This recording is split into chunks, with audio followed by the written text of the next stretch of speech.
In today's video, I'm going to teach you how to connect YouTube in n8n. By the end, you'll have a workflow that automatically uploads videos from a Google Drive folder straight to your YouTube channel. Start by opening your n8n instance and creating a new workflow. We'll get the connections in place first so everything is authorized before we build. In credentials, create two OAuth 2 credentials, one for YouTube and one for Google Drive.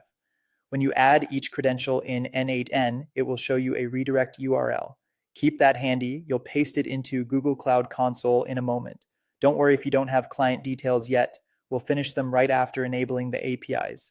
Now switch to Google Cloud Console. Create or select a project, then enable the YouTube Data API v3. Go to the OAuth consent screen, configure your app, and then create OAuth client credentials. Choose a web application, add the authorized redirect URI you copied from n8n, and save. Copy your client ID and client secret back into the matching n8n credential and complete the connection. If your workflow uses Google Drive, make sure the Drive API is enabled in the same project and connect the Drive credential the same way. With credentials done, let's build the workflow. Add a Google Drive trigger to watch a specific folder, configure it to monitor the folder where you'll drop new videos, and set a sensible polling interval. This trigger will hand off the file ID of anything new it finds. Next, add a Google Drive node to fetch the file itself.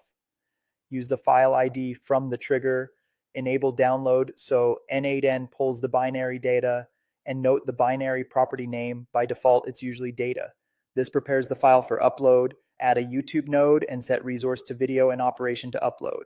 Choose your YouTube credential. In the binary field, reference the same binary property from the Drive node so the video content is mapped correctly. You can also set privacy status here like public, unlisted, or private depending on your workflow needs. Add your metadata, provide a clear title, a helpful description, and tags. For automation, you can map these dynamically from the file name, a preceding node, or field stored alongside the file so every upload stays consistent. Finally, test with a small video to confirm the end-to-end flow. Check execution logs for any permission or quota messages, then activate the workflow. From now on, dropping a video into your chosen Drive folder will trigger an automatic upload to YouTube.